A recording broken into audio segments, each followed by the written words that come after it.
Hi friends, let's take a look at Link versus Bitcoin, Link versus dollars, all that good stuff. Before we really dive into it, I'd like to say thank you so much for joining me today. If you hit that join button, that's great. If you can't afford it, hit that subscribe button. I'd really like it, and it helps grow the channel a great deal. What do we see happening with regards to the Link prices? Well, of course, they've been quite negative, but they've been managing to sustain themselves, going down and sideways enough above this wedge here to consider this overall to be a retest of the area.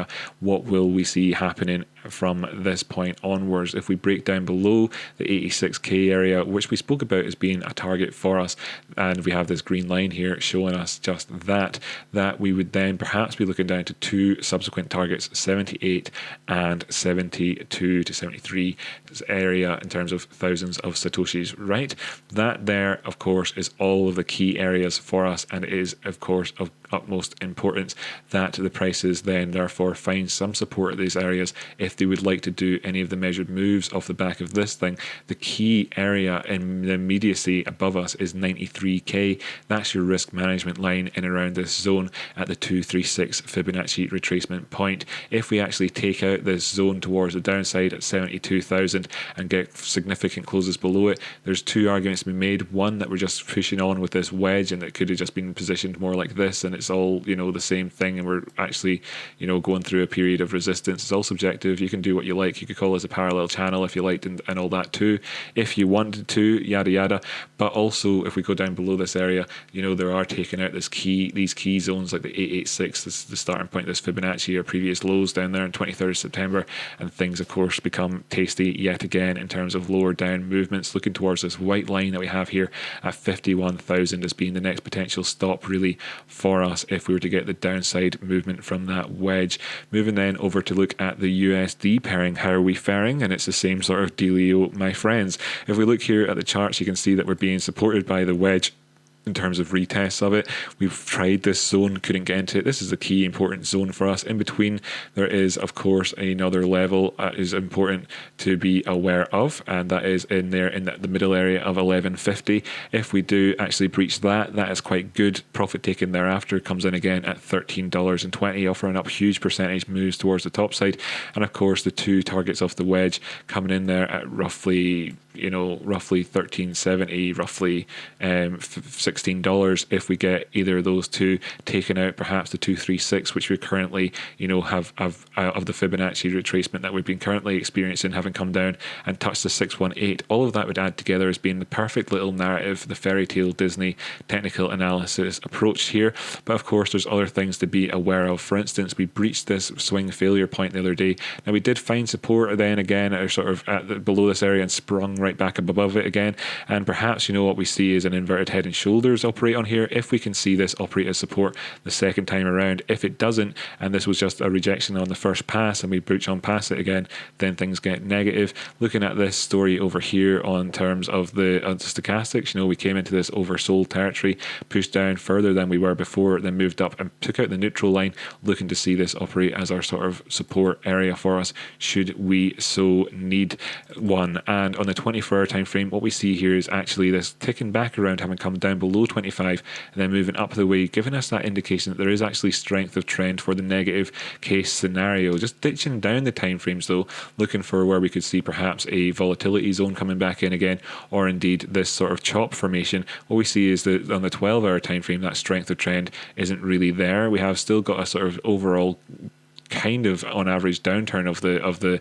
if I were to draw, I was experimenting recently with moving averages of the moving average, MACD style when it comes to this, and if we were to be looking for a MACD type cross on this one, I wouldn't say that we'd had it quite yet, but we're still on the way, and we'd be positioned negatively so far, with it having probably crossed over somewhere around about this zone. That's a bit esoteric, I'll not go on about it in too great detail, but looking down the time frames, do we see anything coming in here in terms of anything at the minute? Really, nothing's jumping out at me particularly right now, but there are other interesting things. Let's just see how this performed in terms of the 5 minutes, by the way, on the go. Oh, look at that, it called every single one of these reversal areas. in this area. This ADX here is a fantastic tool. It's really, really amazing, and you can get it for free just by joining the Discord and asking me for it. And the way that I've set it up here is fantastic. I will be giving people an update on this today with the most recent version of the code. Looking down the way here as well, what do we have in these zones? Is there anything kind of looking at us? Well, this could be flaggy, right? And if it is flaggy, then what is it doing? Well, it's flagging towards the top side. So I have to say that that's of course kind of negative in terms of the short-term time frame. They normally don't work like that unless you actually get a half staff flag, in which case the targets off the top of that could take us all the way up towards the $9.69 area again, and that would be pushing away, reversing off the downward trend that we've had today and bleeding things back towards the top side again, but actually subsequently coming in lower than today's highs in terms of these really low term time frames. So that's what we're looking at. If we do bust on down the way, you've got to be looking towards these lows, which have all been bullishly divergent on that 5-minute time frame. Of course, that's a crazy time frame to be looking at, but I just did it for the laugh. As you can see here, when I go up the way, that those sort of the drawings just completely disappear really in terms of the perspective there for that. Looking over here at the Ethereum price action, what do we see having happened? Well, we came into this wedge here and we've come down the way as part of a fallen wedge again, a smaller faller wedge inside this territory. So will we go up and retest the top area off the back of this? That is very much possible, and if that were to happen, we could be looking towards this 382 and taking that out again, and maybe perhaps having once again given us the possibility of having a reversal here on this one with going past the 236 point on this. If I just look at the drawings, have I got a Fibonacci retracement hidden? No, I don't. So I'll just quickly show you what I mean by that. Of course, people who are who tune into the channel all the time are very much familiar with this chat because I've explained it numerous times, but just going down the way here again and coming into the lows from the highs over there down to these lows, then you can see the 236 is sitting pretty there at 0.028828, which is a nice number.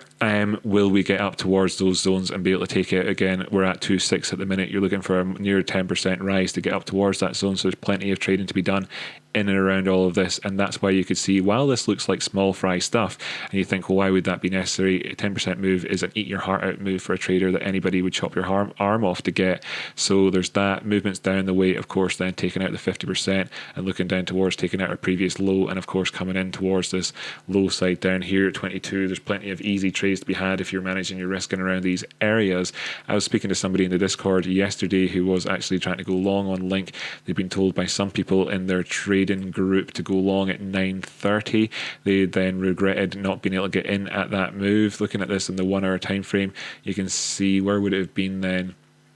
Go something like the 12 hour instead. So you can see that they were regretting not having got in at 9:30 on this here area. I said you would have to put your wick into profit or your stop into profit if that was the case. Actually, it was this wick, this candle they were talking about. I said on this particular candle, you'd have to, that is not regrettable. It could obviously go a few pennies lower even than that. We could you could manage your risk very easily here at these levels if you got in at 9:50.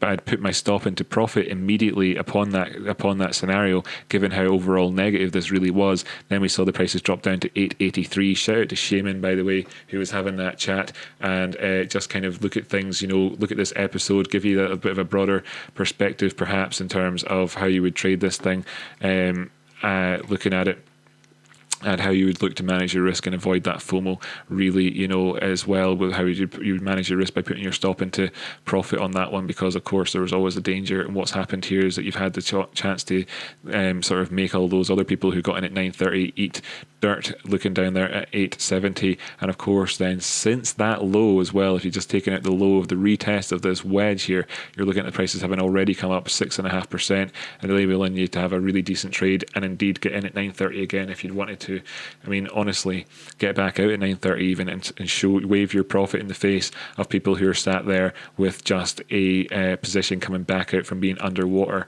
How nice would that be? So that's maybe what you should aspire to be like with your trading. And moving on to do Tezos. Thank you so much for tuning in, everybody. I sincerely do appreciate it. Oh, hold on a second. I've not looked at Ethereum. Oh, I have. Yeah, cool. Nice one.